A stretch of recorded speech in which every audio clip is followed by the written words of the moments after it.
Si vous cherchez des conseils en matière d'éducation, il existe de très nombreux ouvrages à ce sujet. Et oui, dans ces livres, il y a des méthodes infaillibles pour devenir le parent parfait, celui que tous les enfants souhaitent avoir. Les promesses sont nombreuses, se faire obéir, se faire respecter, qu'ils rangent leur chambre, qu'ils ne se disputent plus. Et pourtant, ces adultes se retrouvent assez vite perdus. Pourquoi ? Eh bien parce qu'ils ont des discours contradictoires, voire même culpabilisants, venant du corps médical comme du corps enseignant. Ils oscillent alors entre laxisme et autorité, et très vite, ils se sentent mal à l'aise avec ces méthodes auxquelles ils ne croient plus. Par exemple, on pourrait parler du cododo, qui, pour certaines personnes, est quelque chose de tout à fait dangereux, et pour d'autres, évite la mort subite du nourrisson. Et s'il existait un ouvrage, un seul, qui permettrait d'avoir l'ensemble des éléments pour devenir ce parent? Allons voir cela ensemble.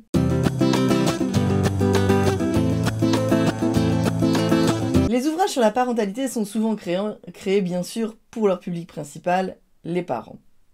En effet, ces documents permettent à ce dernier de s'inspirer et de voir ce qui lui correspond et ce qu'il peut mettre en pratique. Il y a en général une faible part, même si elle tente à grandir, d'informations ou de prise en compte de ce que l'enfant ressent. On se concentre principalement sur ce que veut l'adulte, comment l'obtenir, mais en face, que se passe-t-il pour l'enfant? Quels sont ses besoins propres? À quel stade de développement en est-il? Je vous propose donc le livre de Laurence Dudek. La bienveillance, ça marche, 63 questions-réponses et témoignages pour éclairer votre quotidien de parent.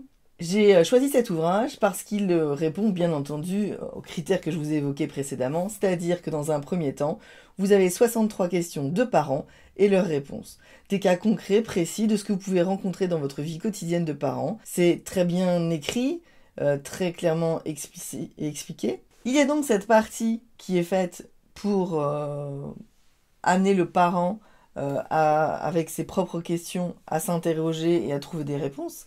Mais il y a aussi la partie essentielle, les fameuses 10 clés. Les 10 clés proposées par Laurence Dudek n'ont pas pour intention, en tout cas pour objectif, de faire quelque chose à l'enfant ou d'obtenir quelque chose de l'enfant.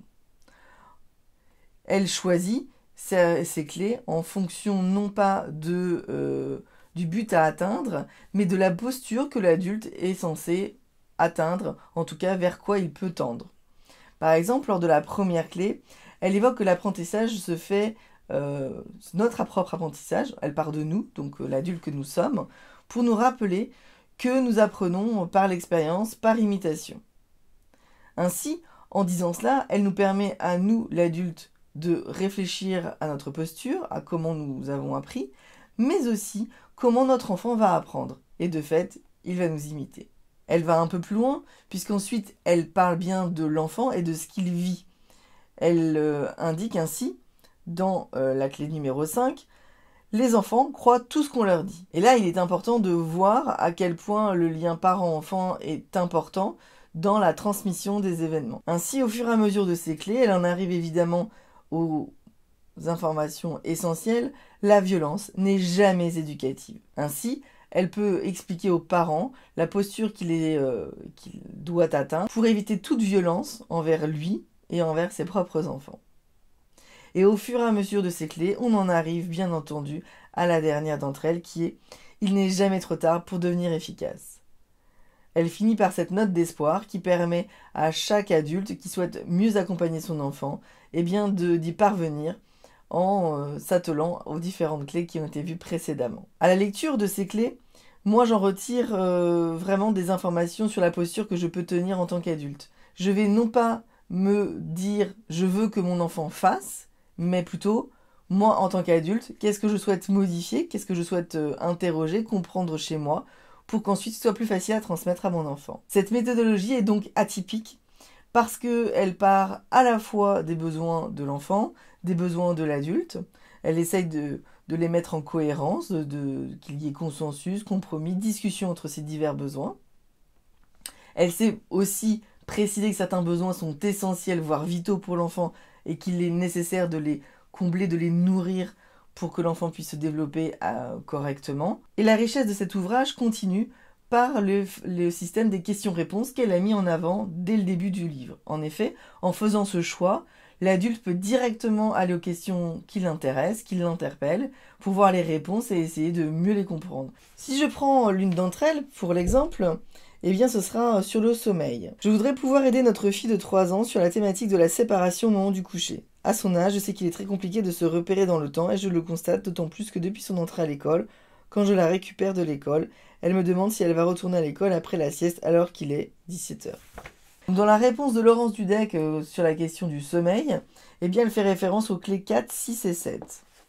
Dès le départ, en fait, vous avez l'encadré qui vous permet de visualiser les fameuses clés qui correspondent. Vous pouvez ainsi les consulter avant, pendant ou après sa réponse. Elle fait donc un point sur le développement de l'enfant en expliquant ce qui se passe pour un enfant de 3 ans. Et puis ensuite, elle invoque les clés pour que l'adulte s'y réfère. Et enfin, elle propose des éléments pour aider l'enfant à aller dans le sommeil. Cet ouvrage est en mon sens bien construit, éclairant, et permet à chaque adulte de voir ce qui l'intéresse ou pas. Que cet ouvrage, pour moi, est pertinent de par les exemples et à quoi il se réfère et comment l'adulte peut le mettre en place.